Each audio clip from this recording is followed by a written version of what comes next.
Sir, ಪ್ರಕೃತಿ ನಮಗೆ ಎಲ್ಲವನ್ನೂ ಕೊಟ್ಟಿದೆ. ನಾವು ಮನುಷ್ಯರು ಪ್ರಕೃತಿಗೆ ಏನನ್ನೂ ಕೊಟ್ಟಿಲ್ಲ ಸರ್. ಸರ್, ನಾವು ಹಣವನ್ನು ಗಳಿಸಬಹುದು, ಆದರೆ ಆರೋಗ್ಯವನ್ನು ಗಳಿಸ್ಲಿಕ್ಕೆ ಆಗಲ್ಲ. ನನಗೆ ಯಾವುದು ತೋಚುತ್ತೆ ಆ ಗಿಡಗಳನ್ನು ನೆಡೋಣ ಅಂತೇಳಿ, ಅದರಲ್ಲೂ ಅರಣ್ಯಕ್ಕೆ ಪೂರಕವಾದ ಗಿಡಗಳನ್ನು ನೆಡೋಣ ಅಂತೇಳಿ ಇಲ್ಲಿ ಒಂದು 10-12 ಜಾತಿಯ ಗಿಡಗಳನ್ನು ನಾನು ನೆಟ್ಟಿದ್ದೀನಿ. ಒಂದು ಬೆಟ್ಟದಲ್ಲಿನ ಕನಿಷ್ಠ 3,000 ಗಿಡಗಳು ಇವರ ಕೈನ ಆರೈಕೆಯಿಂದ, ಇವರ ಕೈನ ನೀರನ್ನು ಕುಡಿದು, ಇವರ ಬೆವರಿನ ಶ್ರಮದಿಂದ, ಇವರ ಓಡಾಟದ ಶ್ರಮದಿಂದ ಇವತ್ತು ಹಸಿರೀಕರಣಗೊಂಡಿದೆ ಅಂತ ಹೇಳೋದಕ್ಕೆ ನಿಜವಾಗ್ಲೂ ಹೆಮ್ಮೆಯ ವಿಷಯ. ನಮಸ್ಕಾರ ಸ್ನೇಹಿತರೆ, ನಾವು ಒಂದು ವಿಶೇಷವಾದ ಪರಿಸರದಲ್ಲಿದ್ದೀವಿ. ನಮಗೆಲ್ಲ ಗೊತ್ತಿದೆ, ವೃಕ್ಷೋ ರಕ್ಷಿತ ಹಿ ವೃಕ್ಷಃ ಅಂತ ಹೇಳಿ ನಾವು ನಾಣ್ಣುಡಿ ಇದೆ. ವೃಕ್ಷವನ್ನು ನಾವು ಉಳಿಸಿದರೆ ಅದು ನಮಗೆ ಉಸಿರಾಗಿ ನಮಗೆ ಜೀವ ಕೊಟ್ಕೊಂಡು ಅದು ನಮ್ಮನ್ನು ಉಳಿಸುತ್ತೆ ಅಂತ. ಅಂತಹ ಹಲವಾರು ಮಹನೀಯರು ಪರಿಸರ ಉಳಿಸೋದಕ್ಕೆ ಬಹಳಷ್ಟು ಶ್ರಮಗಳನ್ನ ನಿಸ್ವಾರ್ಥತೆಯಿಂದ ಹಾಕ್ತಾ ಇದ್ದಾರೆ. ಅಂಥ ಒಬ್ಬ ವ್ಯಕ್ತಿ ನಮ್ಮ ಶ್ರೀರಂಗಪಟ್ಟಣ ತಾಲೂಕಲ್ಲಿ ಇದ್ದಾರೆ ಅಂತ ಹೇಳೋದೇ ಒಂದು ನಮಗೆಲ್ಲ ಹೆಮ್ಮೆ ವಿಷಯ.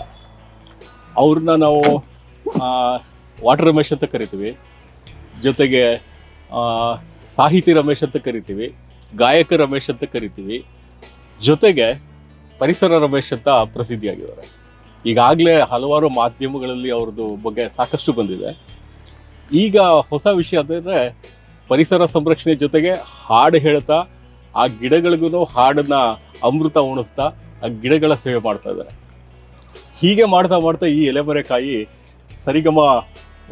ಸರಿಗಮಪ ಝೀ ಶೋಗೂ ಸಹಿತ ಆಯ್ಕೆ ಆಗಿರೋದು ಮುಂದಿನ ಹೆಮ್ಮೆಯ ವಿಷಯ. ಅಂತ ಪರಿಸರದ ಬಗ್ಗೆ ಇರುವಂಥ ಒಬ್ಬ ವ್ಯಕ್ತಿ ರಮೇಶ್ ಅವ್ರನ್ನ ನಾವೆಲ್ಲ ಭೇಟಿ ಮಾಡೋಣ ಬನ್ನಿ. ನಮಸ್ಕಾರ ರಮೇಶ್ ಅವರೇ. ಸರ್, ನಮಸ್ತೆ ಸರ್.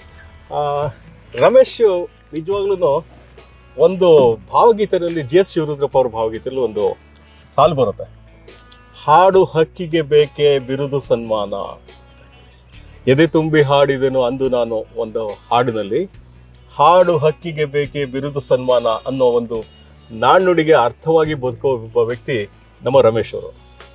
ರಮೇಶ್ ಅವರೇ, ನಿಮ್ಮ ಬಾಲ್ಯ ಹೇಗಾಯಿತು? ಈ ಶ್ರೀರಂಗಪಟ್ಟಣ ನಿಮಗೆ ಹೇಗೆ ಮಡಿಲಿನಲ್ಲಿ ಹೇಗೆ ಬೆಳೆದ್ರಿ ಅನ್ನೋದ್ರ ಬಗ್ಗೆ ಒಂದು ಸಂಕ್ಷಿಪ್ತವಾಗಿ ಹೇಳೋದಾದ್ರೆ. ಸರ್, ನಾನು ಶ್ರೀರಂಗಪಟ್ಟಣದ ಸಮೀಪ ಇರತಕ್ಕಂತಹ ನಗುವನಹಳ್ಳಿ ಚಂದಗಾಲು ಗ್ರಾಮದವನು. ನನ್ನ ಬಾಲ್ಯ ಹುಟ್ಟು ಎಲ್ಲವೂ ಕೂಡ ಅಲ್ಲೇ.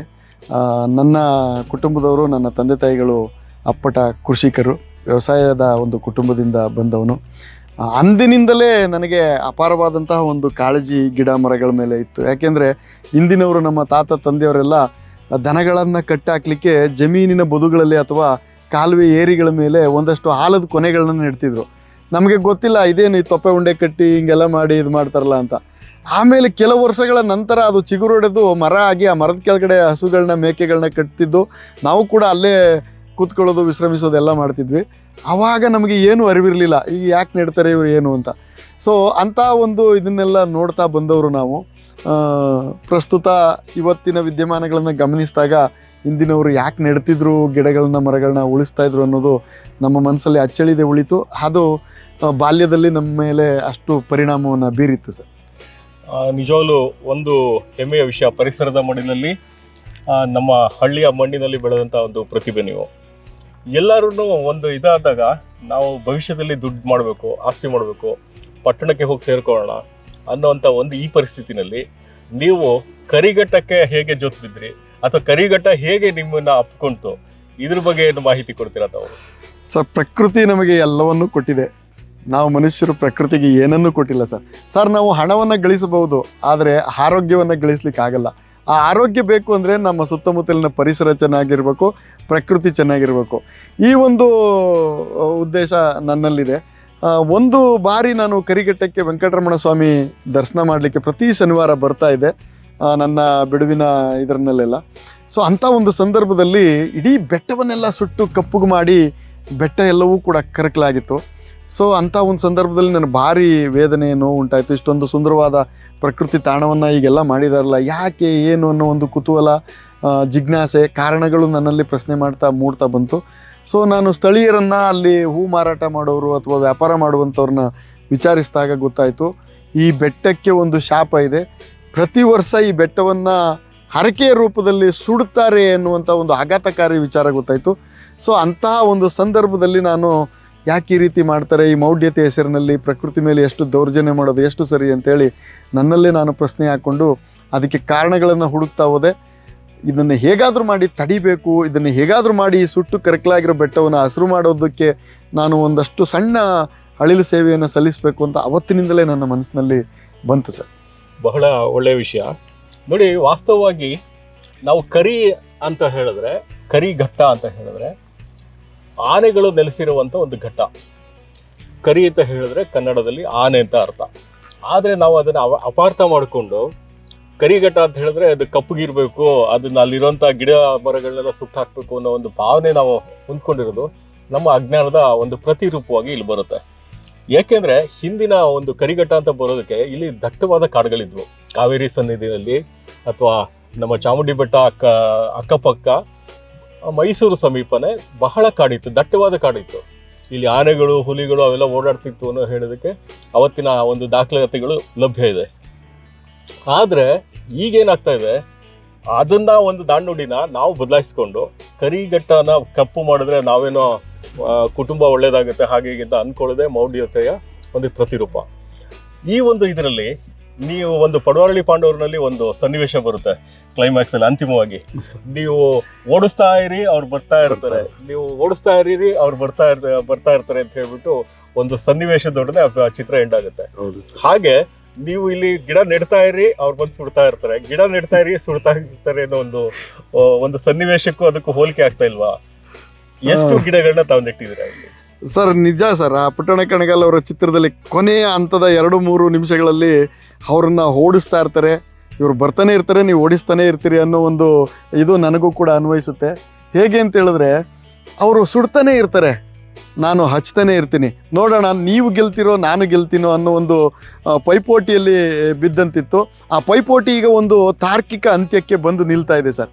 ಹೇಗೆ ಅಂತ ಹೇಳಿದ್ರೆ ಈ ಬೆಟ್ಟವನ್ನು ಸುಡ್ತಿದ್ದಂತಹ ಆ ಅಕ್ಕಪಕ್ಕದ ಹಳ್ಳಿಯ ಜನಗಳಿಗೆ ನಾನು ಒಂದು ಮನವರಿಕೆಯನ್ನು ಮಾಡ್ತಾ ಇದ್ದೀನಿ, ಅವ್ರಿಗೆ ಕರಪತ್ರಗಳನ್ನು ಹಂಚ್ತಾ ಇದ್ದೀನಿ. ಜೊತೆಗೆ ಆ ಒಂದು ಅಕ್ಕಪಕ್ಕದ ಹಳ್ಳಿಯ ಶಾಲೆಗಳಿಗೆ ಭೇಟಿ ಕೊಟ್ಟು ಮೊದಲು ಮಕ್ಕಳ ಮನಸ್ಥಿತಿಯನ್ನು ಅರಿತು ಅವರಿಗೆ ಪ್ರಕೃತಿಯ ಒಂದು ಇದನ್ನು ತುಂಬುವಂಥ ಒಂದು ಜಾಗೃತಿಯನ್ನು ಮತ್ತು ಒಂದು ಸಂವಾದ ಕಾರ್ಯಕ್ರಮಗಳನ್ನು, ಉಪನ್ಯಾಸ ಕಾರ್ಯಕ್ರಮಗಳನ್ನು ಮಕ್ಕಳಲ್ಲಿ ತುಂಬ್ತಾ ಬರ್ತಾ ಇದ್ದೀನಿ.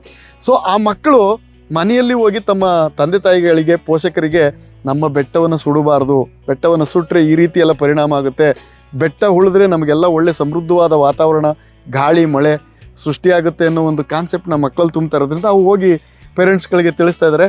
ಸೊ ಈಗ ಪೇರೆಂಟ್ಸ್ಗಳಿಗೆ ಒಂದು ರೀತಿಯ ಅರಿವು ಉಂಟಾಗಿದೆ. ಸೊ ಈ ಬೆಟ್ಟದಲ್ಲಿ ನಾವು ಆ ರೀತಿ ಮಾಡೋದು ಮೌಢ್ಯತೆಯ ಒಂದು ಪ್ರತೀಕ. ಸೊ ಮಾಡಬಾರ್ದು ಅಂತೇಳಿ ಅವರಲ್ಲಿ ಒಂದು ಜ್ಞಾನೋದಯ ಆಗಿದೆ. ಸೊ ಅದರ ಜೊತೆಗೆ ಶಾಲಾ ಕಾಲೇಜು ಮಕ್ಕಳನ್ನು ಇಲ್ಲಿ ಕರೆತಂದು ನಾವು ಮೋಟಿವೇಶನ್ ಸ್ಪೀಚ್ಗಳು ಮತ್ತು ಕಾರ್ಯಕ್ರಮಗಳನ್ನ ಶ್ರಮದಾನ ಮಾಡ್ತಾ ಇರೋದ್ರಿಂದ ಹೆಚ್ಚು ಸಾಮಾಜಿಕ ಜಾಲತಾಣದಲ್ಲಿ ಅವುಗಳ ಬಗ್ಗೆ, ನಮ್ಮ ಕರಿಘಟ್ಟದ ಬಗ್ಗೆ ಬೆಳಕು ಚೆಲ್ತಾ ಇರೋದ್ರಿಂದ ಒಂದು ರೀತಿಯ ಏನು ಇಲ್ಲಿ ಆ ರೀತಿ ಮಾಡಬಾರದು, ಸುಡಬಾರದು ಅಥವಾ ಈ ಪರಿಸರವನ್ನು ಕೆಡಿಸಬಾರ್ದು ಅನ್ನೋ ಪ್ರಜ್ಞೆ ಸಾರ್ವಜನಿಕರಲ್ಲಿ ಮೂಡ್ತಾ ಇದೆ. ಒಂದು 60 to 70% ನನ್ನ ಪ್ರಕಾರ ತಗ್ಗಿದೆ ಬೆಂಕಿಯ ಪ್ರಮಾಣ ಅಂತ ಅನ್ಕೋತೀನಿ. ಇನ್ನು 30% ಯಾಕೆ ತಗ್ಗಿಲ್ಲ ಅಂತ ಹೇಳಿದ್ರೆ ಈ ಕೆಲವು ಮೋಜು ಮಸ್ತಿಗಾಗಿ ಬರುವಂಥ ವೀಕೆಂಡ್ ಮೋಜು ಮಸ್ತಿಯ ಜನಗಳು ಸ್ಮೋಕ್ ಮಾಡಿ ಗೊತ್ತಿಲ್ಲದೆ ಅವರು ಥ್ರೋ ಮಾಡುವಂತಹ ಒಂದು ಸಿಗರೇಟ್ನಿಂದ ಅವಘಡಗಳು ಸಂಭವಿಸ್ತಾ ಇದೆ. ಅದನ್ನು ಕೂಡ ಅರಣ್ಯ ಇಲಾಖೆಯವರು ಈಗ ಸಾಕಷ್ಟು ಬೇರೆ ಕಾರ್ಯಕ್ರಮಗಳನ್ನ ಮಾಡಿ ಅದನ್ನು ತಡೆಗಟ್ಟುವಂಥ ಕೆಲಸವನ್ನು ಮಾಡ್ತಾ ಇದ್ದಾರೆ. ನಿಜವಾಗ್ಲೂ ಒಂದು ಹೊಸ ಪೀಳಿಗೆಗೆ ಪ್ರಕೃತಿ ಉಳಿಸ್ಬೇಕು ಅಂತ ಹೇಳಿ ಆ ಹೊಸ ಪೀಳಿಗೆನ ತಯಾರು ಮಾಡ್ತಾ ಇರೋದು ಅದು ಶತಮಾನಗಳು ಕಳೆದ್ರೂ ನೆನಪಲ್ಲಿ ಇಟ್ಕೊಳ್ಳೋಂಥ ಒಂದು ವಿಶೇಷವಾದ ಕಾರ್ಯಕ್ರಮ. ಯಾಕೆಂದರೆ ಒಂದು ಪೀಳಿಗೆ ಪರಿಸರ ಉಳಿಸ್ಬೇಕು ಅನ್ನೋ ಒಂದು ಪೀಳಿಗೆ ಬಂದರೆ, ಅಳಿಸ್ಬೇಕು ಅನ್ನೋ ಪೀಳಿಗೆ ನಿಧಾನವಾಗಿ ಮರೆ ಆಗ್ತಾ ಹೋಗುತ್ತೆ. ಉಳಿಸ್ಬೇಕು ಅನ್ನೋ ಪೀಳಿಗೆ ಒಂದು ಸೃಷ್ಟಿ ಮಾಡ್ತಾ ಇರೋದು ಅದ್ಭುತವಾದಂಥ ಕಾರ್ಯ. ಈ ಒಂದು ಸುತ್ತ ನಾವೆಲ್ಲ ನೋಡಿದಾಗ ಬಹಳಷ್ಟು ಜಾತಿಯ ಮರಗಳನ್ನ ನಾವು ಕಾಣ್ತಾ ಇದ್ವಿ. ಬೇವಿನ ಮರ ಕಾಣಿಸ್ತಿದೆ, ಜೊತೆ ಹೊಂಗೆ ಮರ ಕಾಣಿಸ್ತಾ ಇದೆ. ಇನ್ನು ಯಾವ ವಿಶೇಷವಾದ ಮರಗಳನ್ನ ನೀವು ಇಲ್ಲಿ ಹಾಕಿದರೆ ಎಷ್ಟು ಸಂಖ್ಯೆಯ ಮರಗಳು ತಾವು ಬೆಳೆಸಿದ್ದೀರಾ? ಸರ್, ನನಗೆ ಮೊದಲು ಗೊತ್ತಿರಲಿಲ್ಲ ಮಿಯಾವಾಕಿ ಅರಣ್ಯ ಪದ್ಧತಿ ಅಂತ. ಇತ್ತೀಚೆಗೆ ನಾನು ಸಾಮಾಜಿಕ ಜಾಲತಾಣಗಳಲ್ಲಿ ಕೇಳ್ತಾ ಇದ್ದೀನಿ, ನೋಡ್ತಾ ಇದ್ದೀನಿ. ಆ ಪ್ರಜ್ಞೆ ನನಗೆ 8-9 ವರ್ಷಗಳ ಹಿಂದೆ ಇರಲಿಲ್ಲ. ನನಗೆ ಯಾವುದು ತೋಚುತ್ತೆ ಆ ಗಿಡಗಳನ್ನು ನೆಡೋಣ ಅಂತೇಳಿ, ಅದರಲ್ಲೂ ಅರಣ್ಯಕ್ಕೆ ಪೂರಕವಾದ ಗಿಡಗಳನ್ನು ನೆಡೋಣ ಅಂತೇಳಿ ಇಲ್ಲಿ ಒಂದು 10-12 ಜಾತಿಯ ಗಿಡಗಳನ್ನು ನಾನು ನೆಟ್ಟಿದ್ದೀನಿ. ಆಲ, ಅರಳಿ, ಬೇವು, ಇಪ್ಪೆ, ಹೊಂಗೆ, ಗೋಣಿ, ತಪಸಿ, ಕಾರಚ್ಚಿ, ಅದರ ಜೊತೆಗೆ ಒಂದಷ್ಟು ಬೆಟ್ಟದಲ್ಲಿ ಜಮ್ಮು ನೇರಳೆ ಮತ್ತು ಗೊಬ್ಬರದ ಗಿಡ ಅಂತ ಹೇಳ್ತಾರೆ ಸರ್. ಆ ಗೊಬ್ಬರದ ಗಿಡವನ್ನು ನಾನು ಈ ಬೆಟ್ಟದಲ್ಲಿ ಹಾಕ್ತಾಯಿದ್ದೀನಿ. ಯಾಕೆ ಅಂತ ಹೇಳಿದ್ರೆ ಪೌಷ್ಟಿಕಾಂಶ ಕಡಿಮೆ ಇದೆ ಈ ಬೆಟ್ಟದಲ್ಲಿ. ಸೊ ಗ್ಲಿಸರಿಡಿಯಾ ಅಂತ ಕರೀತಾರೆ. ಆ ಸೊಪ್ಪು ಉದುರಿದ್ರೆ ಮಣ್ಣಿನಲ್ಲಿ ಬೆರೆತು ಒಂದಷ್ಟು ಮಣ್ಣು ಫಲವತ್ತಾಗುತ್ತೆ ಅನ್ನೋ ದೃಷ್ಟಿಯಿಂದ ಈ ಬೆಟ್ಟದಲ್ಲಿ ವಿವಿಧ ಜಾತಿಯ ಗಿಡಗಳನ್ನು ಹಚ್ತಾ ಬರ್ತಾ ಇದ್ದೀನಿ.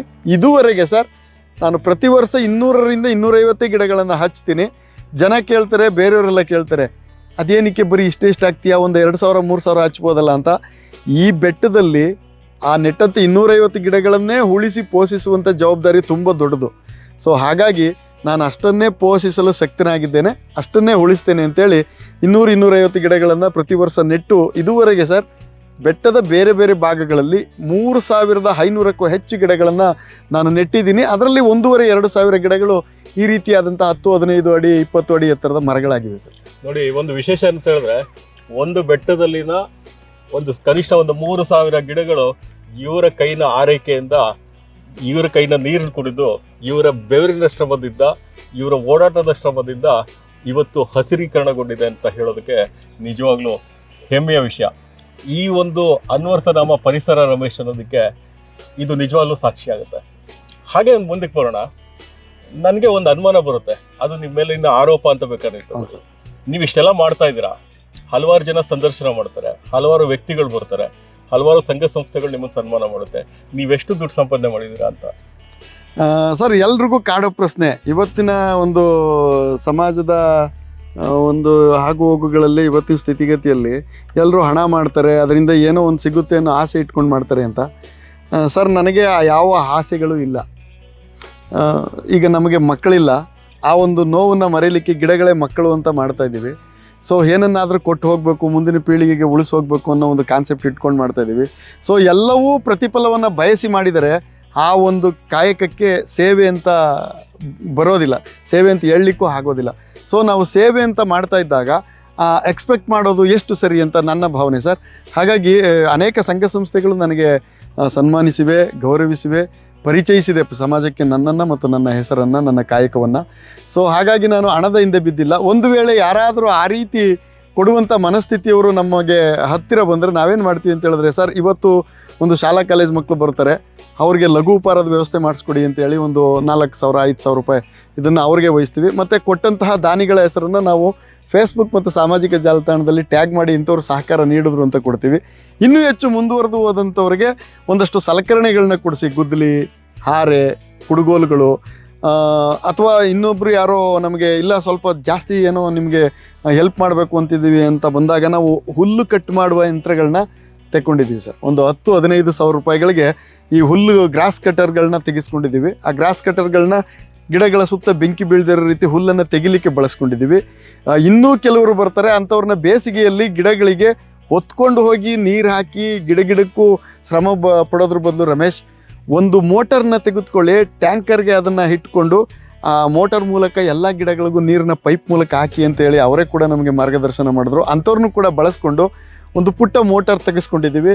ಯಾರಾದರೂ ಡೋನರ್ಸು ಬರ್ತ್ಡೇಗೆ, ನಮ್ಮ ವೆಡ್ಡಿಂಗ್ ಆ್ಯನಿವರ್ಸರಿಗೆ ಅಂತ ಬಂದವರಿಗೆ ನಾವೇ ಸಜೆಸ್ಟ್ ಮಾಡ್ತೀವಿ, ಸರ್ 1-2 ಗಿಡ ನೀವು ಸಾಂಕೇತಿಕವಾಗಿ ನೆಡಿ, ನೀವು ಇನ್ನೂ ಹೆಚ್ಚು ನಮಗೆ ಪ್ರೋತ್ಸಾಹ ಕೊಡಬೇಕು ಅಂತ ಹೇಳಿದ್ರೆ 1-2 ಟ್ಯಾಂಕರ್ ನೀರನ್ನು ಕೊಡಿಸಿ. ಒಂದು ಟ್ಯಾಂಕರ್ 800 ರೂಪಾಯಿ ಆಗುತ್ತೆ, ಬೆಟ್ಟದ ಮೇಲೆ ಬರಲಿಕ್ಕೆ ಒಂದು 100 ರೂಪಾಯಿ ಜಾಸ್ತಿ ತಗೋತಾರೆ. ಒಂದು ಟ್ಯಾಂಕರ್ ನೀರು ಬಂದರೆ 100 ಗಿಡಗಳಿಗೆ ನಾವು ನೀರನ್ನು ಉಣಿಸ್ಬೋದು. ತಮ್ಮ ಹೆಸರಿನಲ್ಲಿ ನೀವು ಟ್ಯಾಂಕರ್ ನೀರು ಕೊಡಿಸಿ ಅಂತ ಹೇಳ್ತೀವಿ. ಅಂಥವರು ನಮಗೆ ಹಣದ ರೂಪದಲ್ಲಿ ನೀರನ್ನು ಕೊಡಿಸಿದ್ದಾರೆ. ಸೊ ಈ ರೀತಿಯ ಸಂಪನ್ಮೂಲಗಳನ್ನು ಬಳಸ್ಕೊಂಡು ನಾವು ಈ ಬೆಟ್ಟದಲ್ಲಿ ಒಂದಷ್ಟು ಕೆಲಸವನ್ನು ಮಾಡಿ ಪರಿಸರವನ್ನು ಉಳಿಸ್ಲಿಕ್ಕೆ ಹೊರಟಿದ್ದೀವಿ. ಆದರೆ ಹಣದ ರೂಪದಲ್ಲಿ ನಾವು ಯಾವುದನ್ನು ಯಾರಿಂದಲೂ ಸ್ವೀಕರಿಸಿಲ್ಲ, ಮತ್ತು ಸ್ವೀಕರಿಸಿದ್ರೂ ಕೂಡ ಅದನ್ನು ಇಲ್ಲಿಗೆ ತೊಡಗಿಸಿದ್ದೀವಿ, ಸಣ್ಣ ಪುಟ್ಟ ಹಣವನ್ನು. ಸೊ ನಾವು ಯಾವುದೇ ಸಂಘ ಸಂಸ್ಥೆಗಳನ್ನು ಕೂಡ ಮಾಡಿಕೊಂಡಿಲ್ಲ. ಯಾಕೆಂತೇಳಿದ್ರೆ ಇಂತಹ ಅಪವಾದಗಳು ನಾನು ಸಂಘ ಸಂಸ್ಥೆಗಳನ್ನು ಮಾಡಿಕೊಂಡಾಗ ಅನುಮಾನಗಳು ಹುಟ್ಟುತ್ತೆ ಅಂತೇಳಿ ನಾವು ಯಾವುದೇ ರೀತಿಯಾದಂಥ ಸಂಘ ಸಂಸ್ಥೆಗಳನ್ನು ಮಾಡಿಕೊಂಡಿಲ್ಲ. ಸಾರ್ವಜನಿಕರು ಏನಾದರೂ ಸಣ್ಣ ಪುಟ್ಟದ್ದು ಕೊಟ್ಟರೆ ಅವತ್ತೇ ಅವರ ಹೆಸರಿನಲ್ಲಿ ನಾವು ಸಾಮಾಜಿಕ ಜಾಲತಾಣದಲ್ಲಿ ಅವರ ನೇಮನ್ನು ಹಾಕಿ ಈ ಕಾಯಕಕ್ಕೆ ತೊಡಗಿಸ್ಕೊತಾ ಬರ್ತಾ ಇದ್ದೀವಿ ಸರ್. ಒಂದು ವಿಷಯ ನೀವು ಹೇಳ್ತಾ ಇದ್ರಿ, ಮಕ್ಕಳಿಲ್ಲ ಇವುಗಳನ್ನೇ ಮಕ್ಕಳ್ತಾರ ಅಂತ. ಒಂದು ಸಿನಿಮಾ ಹಾಡಿದೆ, ಎಲ್ಲಾರ ಕಾಯೋ ದೇವ್ರೆ ನೀನು ಎಲ್ಲಿ ಕುಂತಿದ್ದಿ. ಅದ್ರಲ್ಲಿ ಒಂದು ಸಾಲು ಬರುತ್ತೆ, ತೆಂಗಿನ ಮರ ಬೆಳೆಸಿದ್ರೆ ಎಳ್ನೀರು ಕೊಡ್ತದೆ, ಪ್ರೀತಿಯಿಂದ ಬೆಳೆಸೋದ್ ಮಕ್ಕಳಿಂದ ಕಣ್ಣೀರು ಸಿಗ್ತದೆ ಅಂತ ಹೇಳಿ. ಬಹುಶಃ ತೆಂಗಿನ ಮರ ಬೆಳೆಸೋ ಬದಲು ನೀವು ಇಲ್ಲಿ 1000 ಮಕ್ಕಳನ್ನ ನೀವು ಬೆಳೆಸ್ತಾ ಇದ್ದೀರಾ. ಇಲ್ಲಿರೋ ಒಂದೊಂದು ಗಿಡನೂ ಸಹಿತ ನಿಮ್ಮ ಮಗುವನ್ನೇ ನೀವು ಬೆಳೆಸಿದಂಥ ಒಂದು ಸಮಾಜಕ್ಕೆ ಕೊಡ್ತಾ ಇರೋಂಥ ಅದ್ಭುತವಾದಂಥ ಮಕ್ಕಳನ್ನೇ ಆಗಿರೋದ್ರಿಂದ ಇಂತಹ ಒಂದು ಕಾರ್ಯ ಮಾಡ್ತಾ ಇದ್ದೀರಾ. ಸ್ವಲ್ಪ ಇನ್ನೊಂದು ಹೆಜ್ಜೆ ಮುಂದಕ್ಕೆ ಹೋಗೋದೇ ಆದರೆ ಈ ಗಿಡಗಳಿಗೆ ಎಷ್ಟು ನಿಮ್ಮ ಹಾಡುಗಳನ್ನ ಕೇಳಿಸಿದ್ದೀರಾ? ಎಷ್ಟು ಹಾಡುಗ ಅಥವಾ ಈ ಗಿಡಗಳು ಹಾಡು ಹೇಳ್ಕೊಡ್ತಾ ಇದೆಯಾ ಅಥವಾ ಹಾಡನ್ನ ನೀವು ಗಿಡಕ್ಕೆ ಹೇಳ್ಕೊಡ್ತಾ ಇದ್ದೀರಾ? ಸರ್ ನಾನು ಬಿಡುವಾದಾಗೆಲ್ಲ ನನ್ನ ಗಾಡಿಯಲ್ಲಿ ಒಂದು ಸ್ಪೀಕರ್ ಬಾಕ್ಸ್ ಇದೆ. ನನಗೆ ಅಭ್ಯಾಸ ಮಾಡಬೇಕು ಅಥವಾ ನನಗೆ ಬೇಜಾರಾಗಿದೆ ಇವತ್ತು ಹಾಡಬೇಕು ಅನ್ನಿಸ್ದಾಗೆಲ್ಲ ಸರ್ ಇಲ್ಲಿ SP ಬಾಲಸುಬ್ರಹ್ಮಣ್ಯಂ ಅವರ ಹೆಸರಿನಲ್ಲಿ ಅವರು ತೀರೋದಾಗ ಒಂದು ಗಿಡವನ್ನು ನೆಟ್ಟಿದ್ದೀವಿ. ಎಲ್ಲಿದೆ ಅದು? ಇಲ್ಲೇ ಪಕ್ಕದಲ್ಲೇ ಇದೆ ಸರ್, ಇಲ್ಲೇ ಈ ಗುಡ್ಡದಲ್ಲೇ ಇದೆ. ಆ ಅರಳಿ ಗಿಡ ಅದೇನು ನಿಂತಿದೆ, ಆ ಅರಳಿ ಗಿಡ SP ಬಾಲಸುಬ್ರಹ್ಮಣ್ಯಂ ಅವರು ತೀರ್ಕೊಂಡ ದಿನ ನಾವು ಅವರ ಸ್ಮರಣಾರ್ಥ ನೆಟ್ವಿ. ಸೊ ಹಾಗೆ ಒಬ್ಬೊಬ್ಬರ ಒಂದು ಮಹನೀಯರ ಹೆಸರಿನಲ್ಲೂ ಕೂಡ ನಾವು ಗಿಡಗಳನ್ನ ಹಚ್ತಾ ಬರ್ತಾ ಇರ್ತೀವಿ. ಅದು ಬೇರೆ ಬೇರೆ ಆಯಾಮದ ಸಮಾಜದ ಬೇರೆ ಬೇರೆ ವ್ಯಕ್ತಿಗಳಿರ್ಬೋದು, ಅವರು ಒಂದು ಒಳ್ಳೆಯ ಕೆಲಸಗಳನ್ನು ಮಾಡಿದ್ದಾರೆ ಅಂತ ಹೇಳಿದ್ರೆ ಅವ್ರ ಹೆಸರಿನಲ್ಲಿ ಕೂಡ ನೆಡ್ತಾ ಇರ್ತೀವಿ. ಸೊ ಬಿಡುವಿದ್ದಾಗೆಲ್ಲ ಬಂದು ನಾವು ಇಲ್ಲಿ ಅಭ್ಯಾಸವನ್ನು ಮಾಡಲಿಕ್ಕೆ ಒಂದು ಸೂಕ್ತವಾದ ಒಂದು ಪರಿಸರ ಅಂತೇಳಿ ಇಲ್ಲಿ ಹಾಡುಗಳನ್ನು ಅಭ್ಯಾಸ ಮಾಡ್ತಾ ಇರ್ತೀನಿ. ಗಿಡ ಮರಗಳಿಗೂ ಕೂಡ ನನ್ನ ಹಾಡುಗಳನ್ನು ಕೇಳಿಸ್ತಾ ಇರ್ತೀನಿ ಸರ್. ನಿಜವಾಗ್ಲೂ ಸುಮಾರು ಹಾಡುಗಳನ್ನ ಕೇಳ್ಕೊಂಡು ಅಂದರೆ ನಾವು ಮ್ಯೂಸಿಕ್ ಥೆರಪಿ ಅಂತ ಕರೀತೀವಿ. ಸಂಗೀತದಿಂದ ಹಲವಾರು ರೋಗನ ವಾಸಿ ಮಾಡ್ಬೋದು ಅಂತ ಹೇಳ್ತಾರೆ. ಹಾಗೆ ಗಿಡಗಳ ಮಧ್ಯ ಮರಗಳ ಮಧ್ಯೆನೇ ಕೂತ್ಕೊಂಡು ತಮ್ಮದೇ ಆದ ರೀತಿಯಲ್ಲಿ ತಮ್ಮ ಕಲೆಯನ್ನ ತಮ್ಮ ಒಂದು ಭತ್ತದ ಉತ್ಸಾಹವನ್ನ ಇಲ್ಲಿ ಬೆಳೆಸ್ಕೊಳ್ತಾ ಇರೋದು ಎಲ್ಲರೂ ಹೆಮ್ಮೆ ಪಡುವಂಥ ವಿಷಯ.